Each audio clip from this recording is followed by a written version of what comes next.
In 2010, Capcom released Dark Void.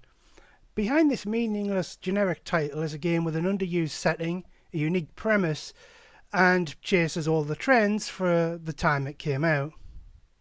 Before I get into the review proper, let's talk about the title. I know complaining about a game's title is one of the stupidest things to complain about, but it really is one of the worst titles I can recall, or not recall as the case may be. Generally speaking, a title is either descriptive of the game you're playing or memorable in some way. Monster Hunter is a game about hunting monsters. Resident Evil is about a house full of scary monsters. Halo has nothing to do with what you typically think of when you hear the word Halo, but it's at least memorable.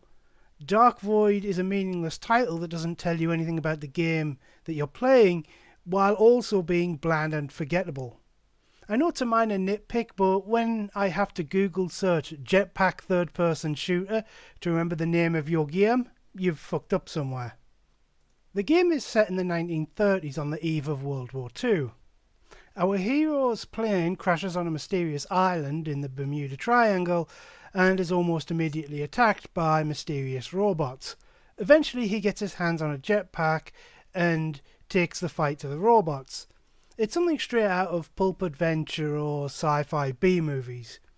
For those who don't know what pulp adventure is, I can describe it as heroes in exotic locations, punching Nazis and finding treasure. Think Indiana Jones, The Mummy, or in this case, The Rocketeer, for reasons that you've likely already figured out. 1930s pulp adventure is a theme I think is underutilised in games, which is strange as the combination of exploration, exotic locations, puzzles, action, and treasure seems to make it a perfect candidate for an action-adventure game. Sure, games like Uncharted and Tomb Raider fall under that category, but I struggle to think of more without going into more obscure games like Deadfall Adventures. Even the similar Indiana Jones-esque super spy setting is largely underused. Again, given how well games like 007 GoldenEye and No One Lives Forever turned out, it's a surprise that it's not done more often. Anyway, the story in Dark Void doesn't get off to a good start.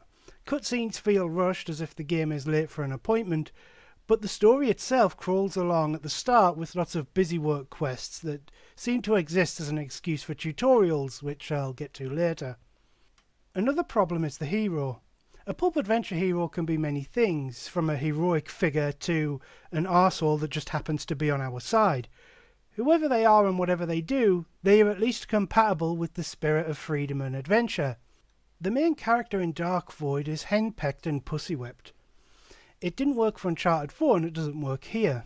It's said early on that his ex-girlfriend and love interest in the game walked out on him with no explanation, and she even says she did it in part to see if he would chase after her. So watching him grovel for her approval is just awful. He does get more heroic later, but he's never a compelling character. But even once the gameplay gets going, the story doesn't really. Things happen, but rarely is it interesting or memorable. After an unearned attempt at drama, the game ends on sequel bait. It's not a cliffhanger, but nothing is really resolved. The whole campaign seems to be mostly killing time until the end credits and setting things up for stuff that would happen in a sequel. To give one example, the shape-shifting alien lizard men talk about their plans to replace the French Prime Minister with a doppelganger, but then it's never mentioned again. Maybe it's mentioned in the dozens of collectible journal entries, but I didn't read those.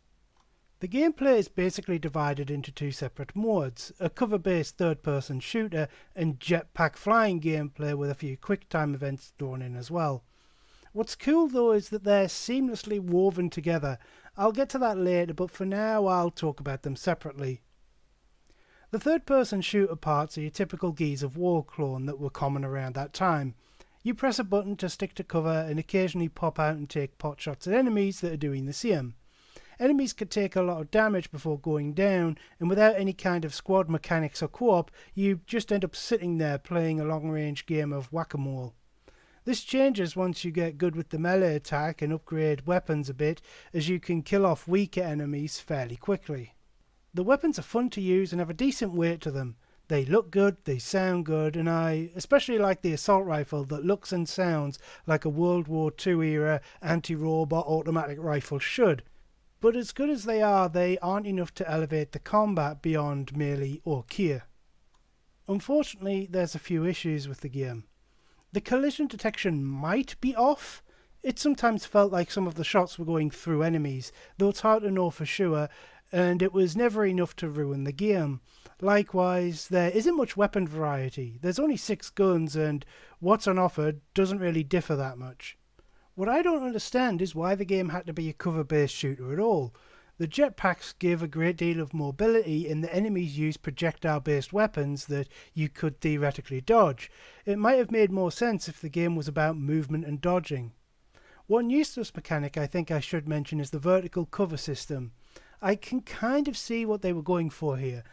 You have a cover-based shooter. These levels are often vertical to make use of the jetpack, and being able to use the floor or the ceiling as cover makes sense. But the system is even more restrictive than the regular cover system, and you can only do it at certain marked platforms anyway. I rarely bothered with it after the early game. The jetpack gameplay is far easier to describe.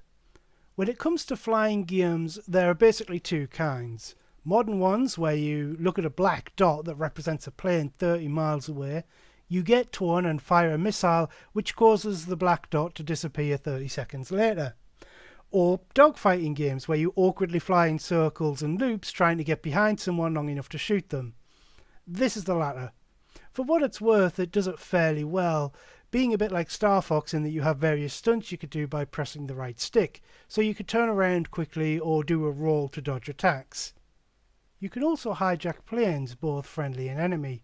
Their weapons are more powerful than your starting jetpack, but hijacking the enemy means completing a boring QuickTime event. They're fairly straightforward. Hold down a button to do something like ripping off a panel. Tap the button to hold on when the occasional shake you off canned animation plays, and press the left stick to dodge whatever telegraphed shots they do to you. What makes these one of the most boring QTEs I've ever seen is that they're too long, and it's a chore to sit through them multiple times. What makes the jetpack gameplay work, however, is that it's not scripted. You can use the jetpack whenever you like. You can use it to do strafing runs on ground targets or hover to a higher position during a gunfight. You can even activate it indoors and zoom down a hallway like a cool action hero if you want, although you'll more likely end up splattering yourself across the walls, but it's cool that you theoretically can do it. I could imagine speedruns for this game being spectacular if the game was good enough to have a dedicated speedrunning community. As mentioned earlier, the game has a simple upgrade system. There are orbs hidden around the levels and dropped by enemies that give you points to spend on upgrades. Each weapon has 3 levels, and some of these upgrades are pretty cool, like explosive rounds for the assault rifle.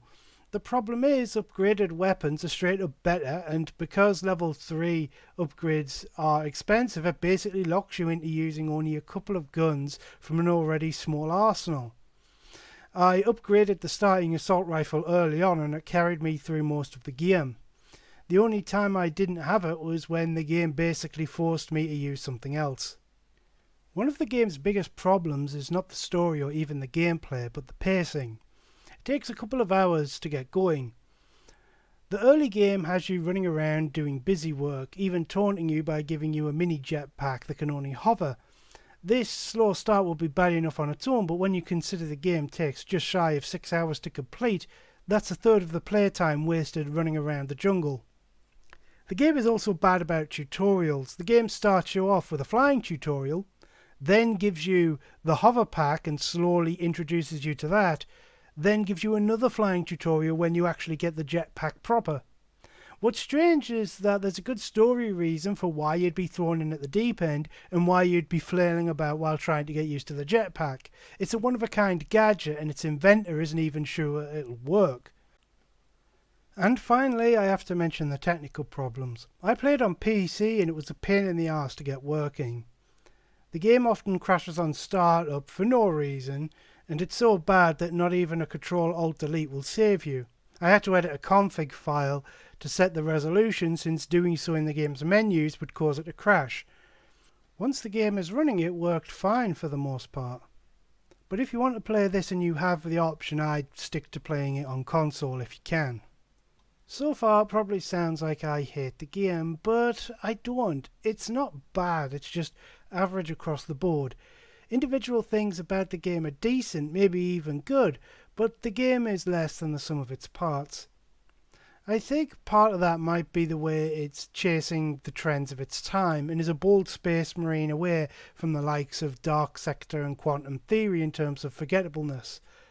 Ultimately, it's not a bad game, but it's not worth tracking down and jumping through the hoops to get it working either.